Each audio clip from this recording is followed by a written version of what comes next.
HOA Karen thought she could park her shiny Porsche in 911 anywhere she wanted, even if it blocked my gate. Big mistake, because the day she pushed me too far, I crushed that Porsche with a tank. Yeah, a real one. When I first moved in my dream home, everything felt perfect. Quiet mornings, friendly waves, and peaceful evenings. But then Karen moved in, and peace packed its bags. From day one, she made it her mission to control every inch of the neighborhood, like she owned it. At first, it seemed harmless, until her Porsche started showing up right in front of my gate every single morning. At first, I thought it was a coincidence. Maybe she didn't realize.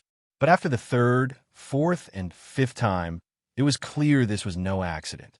This was a power play. Every time I asked her nicely to move, she'd flash that fake, sugary smile, pretending not to understand, dripping with smugness. Days turned into weeks, and her little parking mistake became daily harassment. Deliveries stopped coming. I was late for work. Even a mail guy refused to deal with it. I called the HOA, but of course that was useless. Karen had friends in all the right places. My complaints vanished into thin air. I left notes, warnings, even offered to pay for a designated parking spot, but nothing worked. It was like she thrived on making my life miserable. And that's when I decided if she wanted a war, I'd give her one. One morning, already running late for an important meeting, I looked outside and saw it again, her Porsche gleaming under the sun, parked dead center in front of my gate. That's when I remembered something sitting on my property, my grandfather's old military relic, a fully functional decommissioned tank. The idea hit me like lightning. I started it up, the engine growling to life, echoing through the peaceful suburban street. Neighbors peeked from their windows as I rolled it toward Karen's beloved Porsche. I lined it up perfectly, took a deep breath, and pressed forward. Metal crunched, glass shattered, and that perfect luxury car folded like paper under the tank's weight.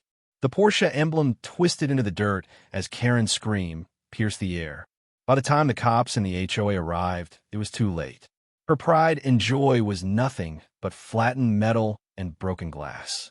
Karen was furious, but for once, she was speechless. The message was clear. I'd had enough. After that day, she never parked near my gate again. In fact, she moved out entirely.